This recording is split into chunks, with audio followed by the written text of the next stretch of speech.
I had been working at the Hawthorne estate for only a few days, and I was still trying to make sense of the enormous place.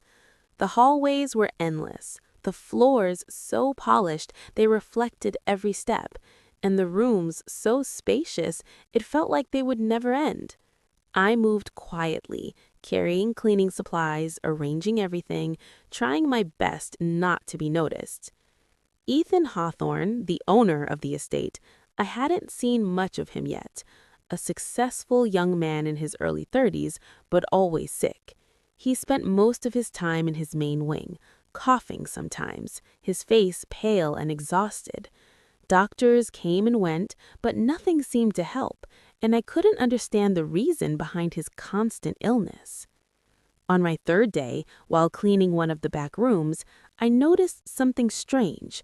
A small, dark, damp spot on the wall, barely visible unless you looked closely.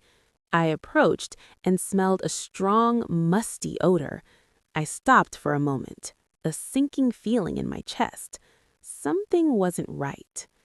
The next day, I went to the housekeeper, Mrs. Whitmore, a strict woman who had worked at the estate for years, and I told her what I had seen. My voice was low. I think the humidity in Mr. Hawthorne's wing is very high. There's hidden mold, and it could be harming his health. She raised an eyebrow and snapped. "What are you saying? You're just a cleaner. You have no business talking about these things." I tried to explain again, but she cut me off sharply. "Stop this at once. Focus on your cleaning, and if you talk about this again, I'll report you immediately." I didn't realize then that her hostility wasn't just about rules. She was jealous. Mrs. Whitmore wanted her daughter to marry Ethan and didn't want him to take any interest in a beautiful young woman like me. She watched my every move, every word, waiting for a mistake so she could punish me. One day, she tried to stop me from entering the wing, claiming it was routine cleaning only. She didn't know that Ethan was personally overseeing everything now, and any attempt to block me would be met directly. Weeks later, she tried again, this time throwing me out of the estate. I was terrified, not just of losing my job, but of Ethan continuing to be exposed to the danger of the mold. I left, trembling, unable to sleep that night, haunted by the thought of the wing. The next morning, Ethan summoned me to his office. I couldn't believe my eyes when I saw him. "I heard what happened. I don't care what the housekeeper says.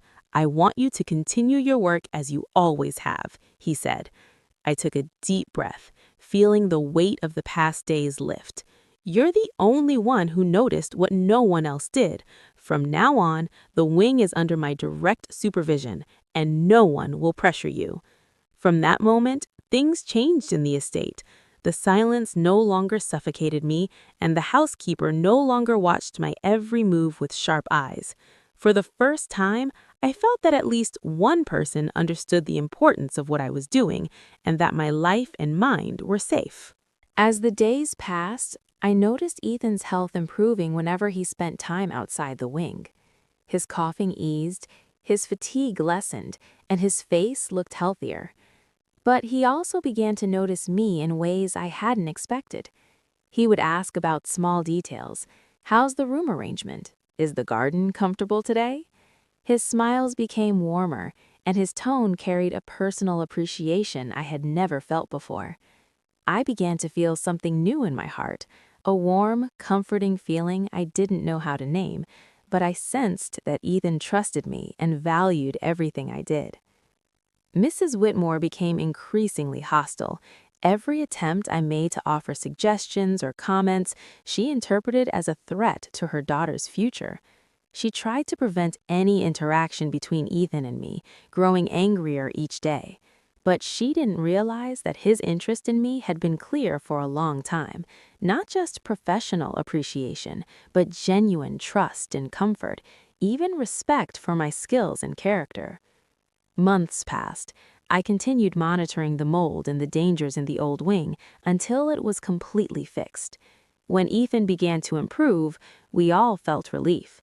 We shared small, quiet moments, talking about daily life far from the estate, the illness, and the hidden danger.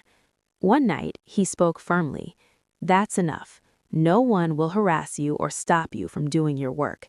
The housekeeper is not responsible for anything concerning your safety or the estate. I promise I'll handle it." For the first time since I started working there, I felt safe. Over time, Ethan's interest in me grew. He noticed everything: the way I arranged the rooms, how I handled small details, even my smile. One day, after we had finished organizing a new wing, we sat in the garden. He said quietly, "I never knew I'd meet someone who understands and cares about the little details the way you do." I smiled shyly, and he continued, "I think I've grown fond of you, not just for your work, but for who you are." Mrs. Whitmore tried repeatedly to influence Ethan, pushing him toward her daughter, but he refused each time, calmly asserting that he trusted his own decisions. Eventually, he had her dismissed from the estate and reorganized everything himself without her interference. After that, we spent more time together. Our relationship wasn't sudden or impulsive, but mature and mutual, built on trust and respect. Every day, I noticed how much Ethan relied on me in daily life. He wasn't just an employer, he understood me and trusted me completely. A full year of shared experiences and challenges passed, and Ethan proposed to me. It wasn't a loud announcement, but a quiet, simple moment filled with gratitude, trust, and sincere love. On the day we married, I realized that every fear, struggle, and confrontation with jealousy had been part of the journey that brought us to this day. A journey full of challenges, respect, and love that grew slowly but surely.